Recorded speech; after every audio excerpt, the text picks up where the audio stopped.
नमस्कार, स्वागत है आप लोगों का एक बार फिर से मेरे चैनल बायोलॉजी फॉर ऑल पर। और मैं हूं अनुपम मिश्रा। आज मैं जो आपके लिए टॉपिक लेकर आया हूं, यह है क्लास 12 की इंग्लिश लिटरेचर की बुक फ्लेमिंगो। और इस फ्लेमिंगो बुक में एक पोएम है keeping quiet by Pablo Neruda.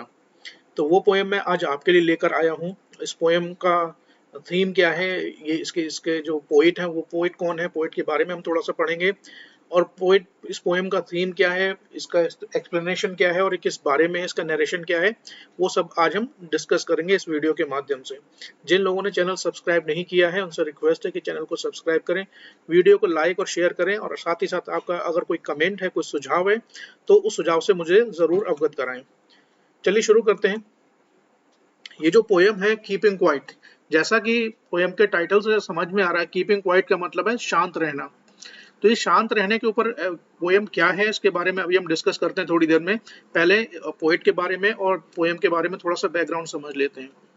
तो ये पोयम, जैसा कि मैंने कहा कि ये poem this was written by Pablo Neruda. और पैब्लो नेरुडा बेसिकली एक पोएट थे जिनका जन्म चिली में हुआ था 1904 में। उनका ये पेन नेम है। पेन नेम बेसिकली बहुत सारे राइटर्स क्या हो जो अपना असली नाम कभी कभी वो कभी भी कोई पोएम लिखते हैं, कोई ऐसे लिखते हैं, या कोई स्टोरी लिखते हैं, या कोई नॉवल लिखते हैं, तो कई बार वो अपना जो रियल नेम होता है वो रियल नेम को इस्तेमाल ना करके अपना कोई दूसरा नाम इस्तेमाल करते हैं। उस नाम को, जिस नाम से वो लिखते हैं, उसको पेन नेम बोलते हैं। जैसे आपने ओ हेनरी सुना होगा। ओ हेनरी का असली नाम विलियम सिडनी पोर्टर था, लेकिन उनको हम ओ हेनरी के नाम से जानते हैं। मार्क ट्वेन, वो मार्क ट्वेन किसी का ओरिजिनल नाम नहीं है, ये एक पेन नेम है। ऐसे बहुत सारे लेखक राइटर्स हैं जो पेन नेम से लिखते थे। तो चलिए शुरू करते हैं। Pablo Neruda is the pen name of Neftali Ricardo Reyes Basalto, who was born in Chile in 1904. His poems are known for the beautiful images that are understood easily. So ये Pablo Neruda किसका pen name है? उनका असली नाम था poet का Naftali रिकार्डो race बसाल्टो, जिनका जन्म चिली एक जगह का नाम है, उसमें 1904 में उनका जन्म हुआ था। और जिस सब्जेक्ट और जिस थीम पर, जिन पर भी इन्होंने पोएम्स लिखी हैं, वो पोएम्स में वो क्या करते थे, किसी भी चीज के बारे में बहुत ही ब्यूटीफुल इमेज क्रिएट करते थे। और वो इमेज इतनी इजी टू अंडरस्टैंड होती थी, लोगों को वो इमेज पोएम को पढ़कर बड़ा अच्छे से समझ में आती थी कि वो किस बारे में बात कर रहे हैं। He was a Chilean poet and diplomat and a politician who won the Nobel Prize for Literature in 1971. वो एक पोएट भी थे, एक डिप्लोमेट भी थे, और राजनीति से, पॉलिटिक्स से उनका बहुत ही गहरा संबंध रहा है। वो पॉलिटिशियन भी थे, और 1971 में उनको लिटरेचर के लिए नोबेल प्राइज भी मिल चुका है। अब ये पोएम है क्या? Basically in this poem he emphasizes on the necessity of keeping quiet, an honest introspection and a feeling of mutual understanding among the human beings. इस पोएम में वो क्या बात करते हैं, वो इस बात पर जोर देते हैं, इस बात पर emphasize करते हैं, उनका सारा फोकस इस बात पर है कि there is a necessity of keeping quiet. अब समय वो आ गया है जब हमको थोड़ा समय शांत रहने की जरूरत है। और जब हम थोड़ी देर के लिए शांत रहेंगे तो उस शांत समय को हम यूटिलाइज कैसे करेंगे, उसमें हमें क्या करना चाहिए।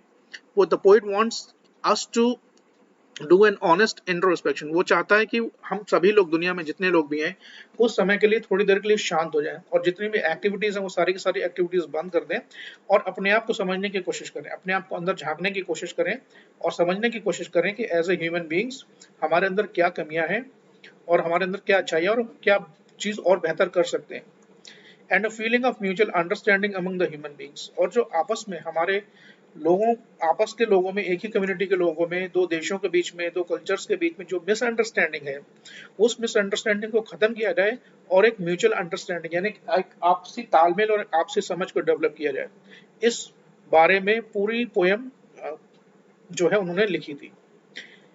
अब पोएम है क्या? Basically he wants us to keep quiet till he counts up to 12। वो कह रहा है कि मैं, क्योंकि देखिए घड़ी में जो समय होता है उसमें 12 तक का ही इंडिकेशन होता है, 12 ही मैक्सिमम टाइम होता है बजने का। तो कह रहा है कि हम, वो दुनिया के सभी लोगों से अपील कर रहा है कि हम सब लोग थोड़ा सा समय निकाल के कुछ समय के लिए शांत हो जाए। और वो घड़ियों में कहाँ तक गिनती गिनेगा, वो कभी पोएट बोल रहा है कि मैं 12 तक उसको काउंट करूंगा। He wants us to stop all kind of verbal communication and stop all kind of movement. वो चाहता कि जितना भी कम्युनिकेशन हो, चाहे वो किसी भी भाषा में हो, किसी भी लैंग्वेज में जो कम्युनिकेशन है, यानी कि हमारी आपस में जो बातचीत है, बातचीत में कई बार ऐसा होता है कि बातचीत में कई बार लड़ाई झगड़ा भी हो जाता है, आर्गुमेंट्स भी हो जाते हैं, तो वो कहता है कि कुछ समय के लिए सही ये सारी चीजें बंद कर दी जाए and stop all kind of movement. और जितने भी मूवमेंट दुनिया में हो रहे हैं इंसानों के द्वारा, चाहे वो चल रहे हों या कोई एक्टिविटी कर रहे हैं, कोई फैक्ट्री में काम कर रहा है, कोई ड्राइविंग कर रहा है या कोई कुछ भी कर रहा है, वो सारे के सारे मूवमेंट कुछ समय के लिए बंद कर दिए जाएं। He also wants all the machines and noise to be stopped। वो ये भी चाहता है कि दुनिया में जितनी भी मशीन्स चल रही हैं और उनके चलने से जो शोर होता है, जितने भी इंजन्स हैं, जितनी भी गाड़ियां हैं, वो सब बंद कर दी जाएं और जितना भी साउंड और नॉइज है वो सबको भी थोड़ी देर के लिए स्टॉप कर दिया जाए, so that we can enjoy this moment of stillness and tranquillity. तो इसको करने से क्या होगा, जो एक क्षण बनेगा, एक मोमेंट बनेगा, किसका? स्टिलनेस का मतलब स्थिरता। देखिए जब कोई चीज मूव नहीं होगी और सारे के सारे कम्युनिकेशन, सारी एक्टिविटीज बंद हो जाएंगी, तो एक जो सराउंडिंग वातावरण में एक कैसा माहौल होगा, एक स्टिलनेस का, एक शांति का माहौल होगा। ट्रैंक्विलिटी का मतलब होता है शांति और स्टिलनेस का मतलब होता है स्थिरता का। तो किस तरीके का वातावरण बनेगा? स्टिलनेस का और ट्रैंक्विलिटी का। He wants that people should not harm should stop harming whales in the cold sea and men gathering salt should take care of themselves। वो ये भी चाहता है कि जो भी लोग समुद्र में जाकर, कोल्ड सी का मतलब है कि जो समुद्र का पानी ऐसे, वो समुद्र ऐसी जगहों पर सिचुएटेड है जहाँ पर आसपास ग्लेशियर्स हैं, तो उन ग्लेशियर्स की वजह से पानी बहुत ठंडा होता है। तो वहां पर जाकर वो व्हेल्स का शिकार करना कुछ समय के लिए बंद कर दें। और जो लोग नमक बनाने का काम करते हैं, यानी ऐसी जगहों पर काम करते हैं जहाँ नमक प्लेंटी ऑफ अमाउंट में पाया जाता है, उसको बनाते हैं वहां पर, उनको भी वो काम कुछ देर के लिए बंद कर दिया जाए और उनको सबसे पहले अपने बारे में थोड़ी देर के लिए सोचना चाहिए। वो अपने बारे में थोड़ी देर के लिए सोचें।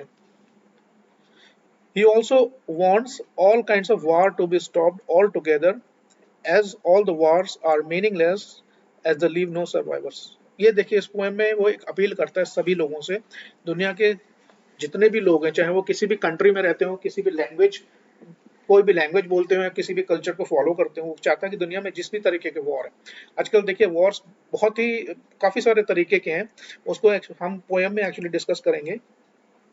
तो वही कहता है कि जितने भी वॉर हैं, चाहे वो किसी भी लेवल पर हों या भी किसी भी तरीके के हों, उन सबको बंद कर देना चाहिए। क्यों? उससे होता क्या है, देखिए वॉर से कभी कभी किसी का फायदा नहीं हुआ है। वॉर से होता क्या है कि उसमें देखिए पैसों का नुकसान होता है, ठीक है, कई लोगों की जानें चली जाती हैं और समय का नुकसान होता है। और सबसे बड़ा नुकसान जो होता है, उस देश की इकोनॉमी बहुत पीछे चली जाती है, तो उसमें पैसे का भी नुकसान है, उसमें उसमें लोगों की जान भी चली जाती है। तो वो कह रहे हैं सारी ये वॉर्स दुनिया के जितने भी सब बंद कर दिए हैं कुछ समय के लिए। Instead people should wear their best dresses and come out and enjoy with their brothers under shady trees। वो क्या चाहता है कि लोग अपने सबसे अच्छे जो कपड़े हैं वो पहने, सबसे अच्छी ड्रेस को पहने, घरों से बाहर निकलें और अपने भाइयों से, दुनिया के जितने भी इंसान हैं उन सबको कहता है कि वो आपस में सब हमारे भाई और बहन हैं, वो सब निकलें और आपस में हम दो सब लोग मिलके एक साथ उस क्षण को, उस समय को एंजॉय करें। On the other hand, he does not want us to be confused stillness with total inactivity। देखिए दो चीजें हैं इसमें, एक तो स्टिलनेस है, दूसरा इनएक्टिविटी है।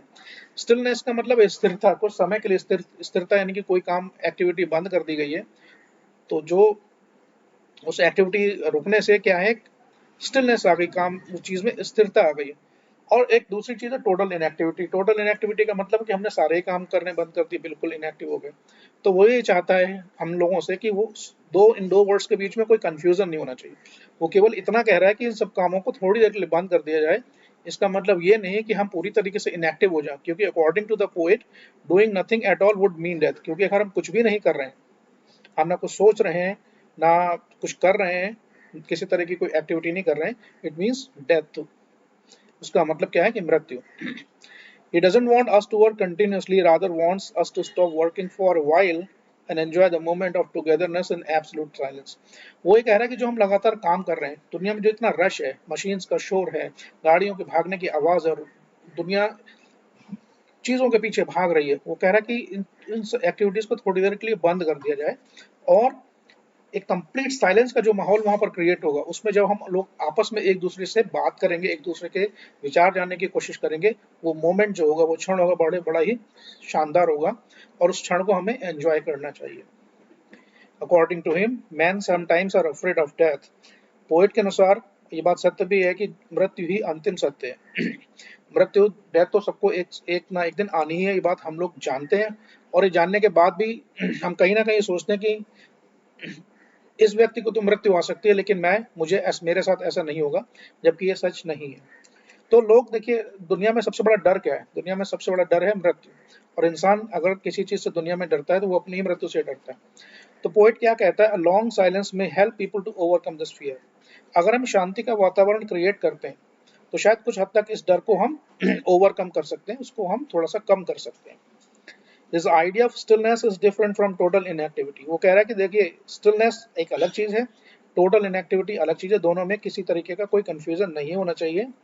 He wants us to learn a lesson from the earth. वो चाहता है कि हम, जो हमारी पृथ्वी है जिस पर हम रह रहे हैं, पृथ्वी is earth is the only living planet.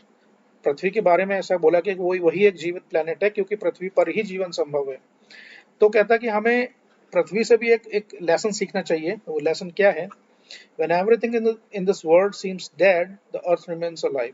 कह रहा, जब ऐसा लगता है कि दुनिया में सब चीजें खत्म हो चुकी हैं, पूरा कंप्लीट डिस्ट्रक्शन हो चुका है और सब लोग मर चुके हैं, हर चीज खत्म हो चुकी है, उस क्षण भी जो पृथ्वी है, हमारी अर्थ है, इट रिमेन्स अलाइव। वो हमेशा जीवित रहती है और उसकी जो जो एक्टिविटीज है, उसका जो लाइवलीनेस है, वो हमेशा बरकरार रहती है, मेंटेन रहती है। In the end he again wants us to keep quiet till he counts up to 12 and he will go. अंत में दोबारा से इस बात को रिपीट करता है कि हम सभी लोगों को थोड़ा समय निकालकर कुछ देर के लिए शांति बनाए रखें, और वो 12 तक गिनेगा and then he will go. Poem की तरफ बढ़ते हैं। पहले पोएम पढ़ते हैं, उसको समझने की कोशिश करते हैं, और साथ साथ देखिए, इस पोएम में जितने भी डिफिकल्ट वर्ड्स हैं वो मैं आपके लिए एक्सप्लेन करूंगा। समरी हम ऑलरेडी पढ़ ही चुके हैं, तो समरी को मैं दोबारा से रिपीट नहीं करूंगा। हालांकि साथ साथ पोएम के पढ़ने के साथ साथ जितने भी पोएटिक डिवाइसेस इस पोएम में यूज की गई हैं, उनको मैं आपको समझाने और एक्सप्लेन करने की भी कोशिश करूंगा। हाँ, चलिए पोएम को शुरू करते हैं। Now we will count to 12 and we will all keep still. कह रहा है कि हम सब लोग 12 तक गिनती गिनेंगे और हम सब लोग कुछ देर के लिए शांत हो जाएंगे। इसको मैंने ऑलरेडी रेड कलर का से हाईलाइट किया हुआ है, ये बताने के लिए कि इस लाइन में पोएटिक डिवाइस है, उस पोएटिक डिवाइस का नाम है एंटीथेसिस।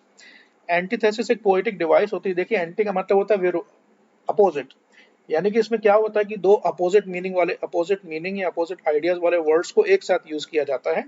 वो पोएटिक डिवाइस में को हम बोलते हैं एंटीथेसिस। अब इसमें है क्या? वो कह रहा है कि now we will count to 12 and we will all keep still. एक तरफ तो वो ये कह रहा है कि वो हम सब मिलके 12 तक गिनती गिनेंगे। जब गिनती गिनने में देखिए कोई ना कोई एक्टिविटी होगी। And we will all keep still, और साथ साथ हम क्या करेंगे? हम सब लोग बिल्कुल स्थिर रहेंगे, बिल्कुल शांत रहेंगे। तो एक तो वो काम करने के लिए बता रहे हैं, गिनती करने के लिए। दूसरा वो ये भी कह रहा है साथ साथ कि हम उस समय सारी एक्टिविटीज बंद कर दी जाएंगी और सब हम बिल्कुल स्थिर रहेंगे। तो दो अपोजिट आइडियाज हैं जो एक लाइन में यूज किए गए, इसलिए यहाँ पर जो पोएटिक डिवाइस है वो कौन सी है? एंटीथेसिस। आगे बढ़ते हैं। For once on the face of earth, let's not speak in any language. Let's stop for 1 second and not move our arms so much. कह रहा है कि दुनिया की सरफेस पर, पृथ्वी पर जितने भी रहने वाले लोग हैं, वो सभी से अपील करता है कि कम से कम एक बार के लिए let's not speak in any language. किसी भी भाषा में आप आपस में किसी भी तरीके का कम्युनिकेशन बंद कर दें थोड़ी देर के लिए। And let's stop for 1 second, और कम से कम समय निकाल के एक क्षण के लिए रुकें। And not move our hands arms so much, और हम अपने हाथों को हिलाना बंद कर दें। तो वो दो चीजें चाह रहा है। एक तो वर्बल कम्युनिकेशन थोड़ी देर के लिए बंद कर दिया जाए, और इसके अलावा जो हमारा मूवमेंट है, उस मूवमेंट को भी कुछ क्षण के लिए रोक दिया जाए। और ये अपील किससे करता है? वो दुनिया में रहने वाले सभी लोगों से करता है। जितने भी लोग हैं दुनिया में रहने वाले, चाहे वो किसी भी भाषा में बात करते हो, सबसे वो पोएट अपील कर रहा है। अब क्या कहता है? It would be an exotic moment without rush, without engines, we would all be together in a sudden strangeness. उसको मैं थोड़ा सा हाईलाइट कर देता हूँ, क्योंकि यहाँ पर भी एक पोएटिक डिवाइस यूज की गई है।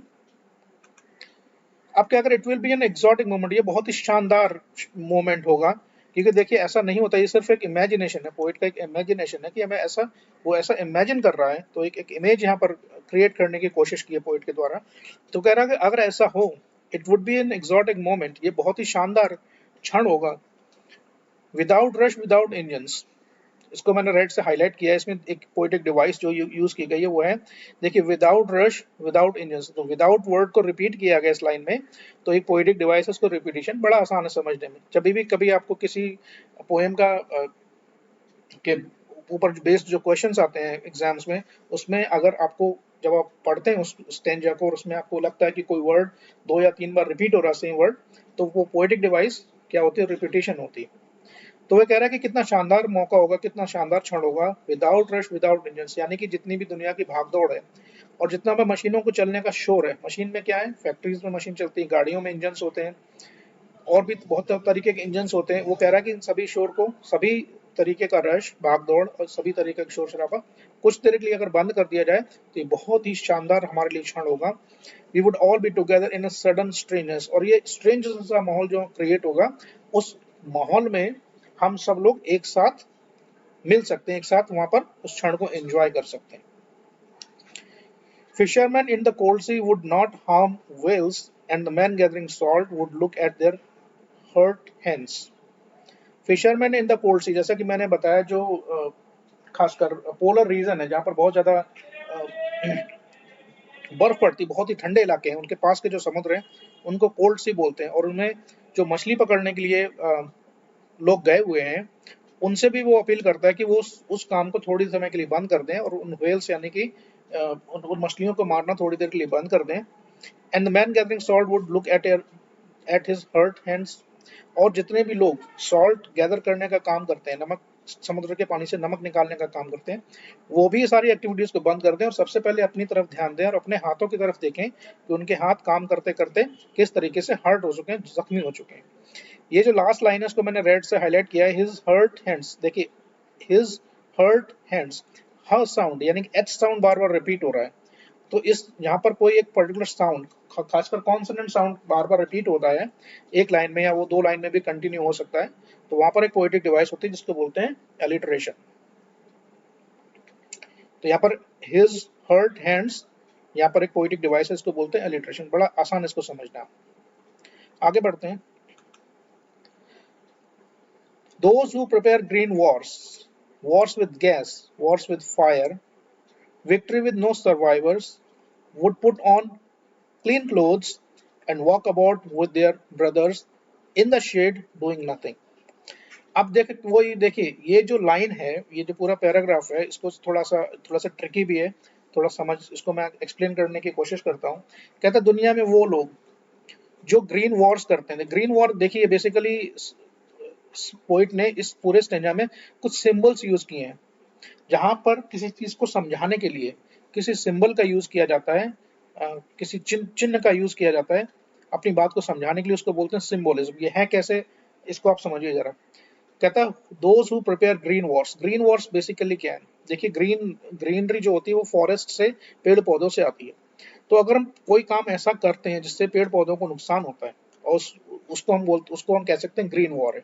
तो पोइट ये समझाने की कोशिश कर रहा है कि इसका मेन जो पॉइंट है वो ये है कि जो हम पेड़ों और जंगलों के साथ अन्याय करते हैं, उनको काट काट के, जिसको बोलते हैं डिफॉरेस्टेशन, एक तो वो एक्टिविटी बंद हो, उससे क्या होता है, उससे बहुत नुकसान होता है, इन्वायरमेंट को भी नुकसान होता है और लॉन्ग टर्म में वो जाकर चीज हमारे लिए भी नुकसानदायक होती है। पहले तो वो कह रहा है कि ग्रीन वॉर बंद किए जाए। वॉर्स विद गैस, अब देखिए इसमें दो चीजें हैं।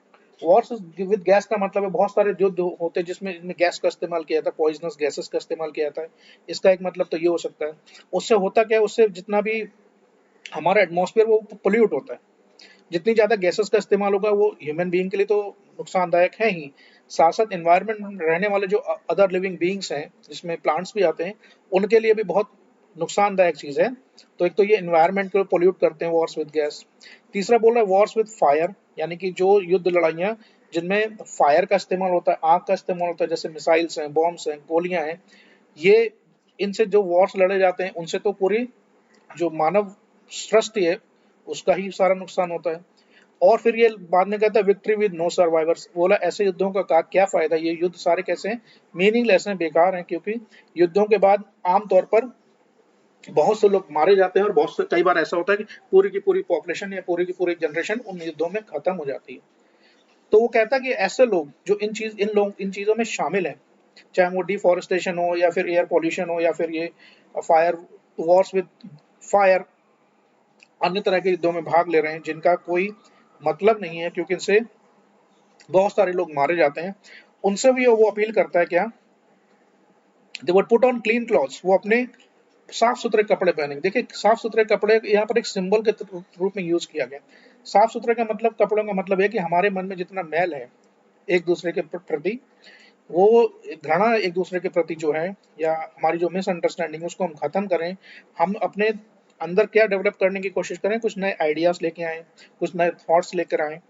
तो वो कह रहा है कि इन लोगों से मैं अपील करता हूँ कि ये सब, इन सब चीजों को छोड़ के कुछ नए थॉट्स, कुछ नए आइडियाज डेवलप करें and walk about with their brothers in the shade doing nothing, और अपने भाइयों के साथ निकलें, एक साथ मिलें, और कहाँ बैठें, इन द शेड, ऐसी जगहों पर बैठें जहाँ पर वो पूरी तरीके से प्रोटेक्टेड रहें एंड डूइंग नथिंग, और कुछ भी ना करें, बस सिर्फ एक दूसरे से जो उनके थॉट्स हैं, जो उनके आइडियाज हैं, एक दूसरे के साथ शेयर करें। नेक्स्ट में क्या बोल रहा है, what I want should not be confuse with total inactivity. मैंने ऑलरेडी आपको एक्सप्लेन किया है। कह रहा है मेरे कहने का मतलब ये नहीं है कि मैं सिर्फ अपील कर रहा हूँ कि थोड़ा, you just need to keep quiet for a moment. आप लोगों को सिर्फ कुछ समय शांत रहने की जरूरत है, लेकिन इसका मतलब ये नहीं है that you become total inactive. इसका मतलब ये नहीं कि आप पूरी तरीके से निष्क्रिय हो जाएं, पूरी तरह से इनएक्टिव हो जाएं। इसमें कोई कंफ्यूजन नहीं होना चाहिए। Life is what it is about. जीवन में जो हमारे ड्यूटीज हैं, जो हमारे जो कर्तव्य हैं, जिस जिस वजह से हमें वो जीवन मिला है, वो हमारा एक एक ऑब्लिगेशन है, उसको तो हमें पूरा करना ही है। I want no truck with death. मैं किसी भी चीज को, इसका मतलब ये है कि I want no truck. Truck का मतलब होता है एसोसिएट करना। किस, क्योंकि देखिए इनएक्टिविटी को हम किससे रिलेट कर सकते हैं, जब आप टोटली पूरी तरीके से इनएक्टिव हो जाते हैं, आपकी सारी एक्टिविटीज जो हैं खत्म हो जाती हैं, आपका ब्रेन, आपका हार्ट, आपके अंदर जितनी भी एक्टिविटीज हैं वो सारी बंद हो जाती हैं। इसका मतलब क्या होता है, that you are dead. Alright. तो वो ये कह रहा है कि मेरा कहने का मतलब टोटल इनएक्टिव होना नहीं है। मेरा मतलब कहने का ये है कि आप कुछ देर के लिए शांत हो जाएं, तो अपने एक्टिविटीज को थोड़ी देर के लिए बंद कर दें। If we were not so single-minded about keeping our lives moving, for once could do nothing। और ये कह रहा है कि हमें जो अपनी लाइफ में जो है, हमारा जो फोकस है, वो हमारा फोकस, जो हमारा इन बाकी चीजों के लिए फोकस है, वो फोकस हमें अपना मेंटेन करना पड़ेगा। Life is all about moving, और जिंदगी बेसिकली है क्या, it's all about moving and doing things and just fulfilling the responsibilities. जितनी आपकी जिम्मेदारियां हैं उनको पूरा करना ही लाइफ का सबसे बड़ा ऑब्लिगेशन है आपका।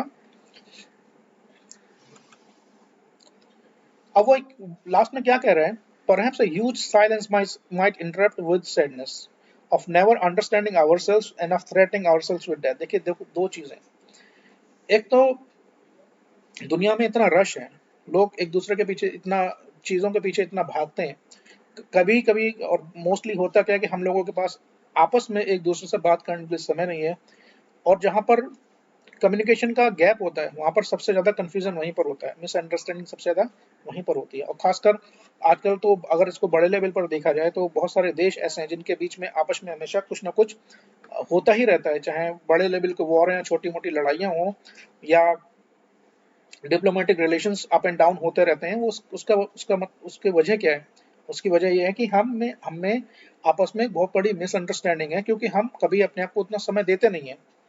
तो वो कह रहा है कि अगर एक साइलेंस क्रिएट कर दी जाए सब लोगों के बीच में, ताकि हम, जिसमें हम अपने जितने भी बाकी सारी चीजें उनको छोड़ के सभी दुनिया के भाई बहन एक साथ मिलकर एक जगह पर बैठे और अपने जो आइडियाज हैं एक दूसरे के साथ शेयर करें, तो ये मिसअंडरस्टैंडिंग, ये सैडनेस है जो हमारे मन में, जो एक सैडनेस, ये जो हमारे मन दुखी है, परेशान है, वो उसको हम थोड़ा काफी हद तक दूर कर सकते हैं। End of threatening ourselves with death, और मृत्यु से जो हमारा डर है वो भी काफी हद तक कम किया जा सकता है। और उसके लिए जरूरत क्या है कि हम सब समय निकालकर एक दूसरे के साथ बैठें, अपने आइडियाज को शेयर करें, और जितनी भी मन में मैलिस है, एक दूसरे के प्रति द्वेष है, उसको खत्म करें। अब लास्ट पैराग्राफ में क्या कह रहे हैं, perhaps the earth can teach us. इसको मैंने रेड से देखिए हाईलाइट किया हुआ है। इसमें भी एक पोएटिक डिवाइसेस के बारे में बात करते हैं अभी। Perhaps the earth can teach us as when everything seems dead and later proves to be alive। later का मतलब होता है बाद वाला। दो चीजों के बारे में बात हो रही है, पहली, दूसरी और तीसरी, या कई चीजों के बारे में बात हो रही है, जो दो चीजों के बारे में बात हो रही है, तो लेटर का मतलब होता है बाद वाला। तो इसमें बाद वाला कौन है, अर्थ। ये लेटर जो वर्ड यूज किया गया है अर्थ के लिए यूज किया गया, ठीक है। तो कहता है कि हमें देखिए अर्थ से बहुत शिक्षा लेनी चाहिए। Earth can teach us. देखिए अर्थ को यहाँ पर एक टीचर के रूप में यहाँ पर दिखाया गया है। अर्थ वैसे तो लिविंग प्लैनेट माना जाता है, लेकिन अर्थ हमें पढ़ा नहीं सकती, हमें सिखा नहीं सकती। सिखाने का काम, पढ़ाने का काम किसका होता है? टीचर का होता है। तो यहाँ पर अर्थ को एज ए टीचर या ट्रेनर या माना गया है, यहाँ पर बताया गया है।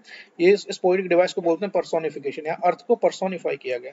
तो पोएट ये कहता है कि हमें देखिए अर्थ से भी बहुत कुछ सीखना चाहिए। क्यों, कैसे सीखना चाहिए? व्हेन एवरीथिंग सीम्स डेड, जब हमें लगता है कि दुनिया में सब कुछ खत्म हो गया है, दुनिया में अब कुछ बाकी नहीं बचा है, the letter proves to be alive, earth हमें बहुत ही लाइवली प्लैनेट प्रतीत होती है, क्योंकि वो उसकी जो अपनी ड्यूटीज और रिस्पॉन्सिबिलिटी है, वो हमेशा अपनी ड्यूटीज और रिस्पॉन्सिबिलिटी को पूरा करती है। तो हम अर्थ से भी बहुत कुछ सीख सकते हैं। लास्ट लाइन में कहता है, now I will count up to 12 and you keep quiet and I will go. और अंत में पोइट सबसे फिर एक बार अपील करता है कि मैं 12 तक काउंट करूंगा, गिनती गिनूंगा, and you all keep quiet. It's my request to all of you to keep quiet for a moment and enjoy this exotic moment of togetherness and stillness, and I will go, और मैं फिर चला जाऊंगा। तो इस poem का ये था पूरा समरी। पोएटिक डिवाइसेस मैंने सारी एक्सप्लेन कर दी हैं। समरी मैंने आपको इसकी बता दी। आप चाहें तो इस वीडियो को डाउनलोड करके सेव कर सकते हैं, और पेज का जो है आप स्क्रीनशॉट ले सकते हैं। इसके जो क्वेश्चन आंसर्स हैं वो बाद में किसी और वीडियो में मैं आपके लिए लेकर आऊँगा। चैनल से जुड़ने के लिए बहुत बहुत धन्यवाद। आपका दिन शुभ रहे। नमस्कार।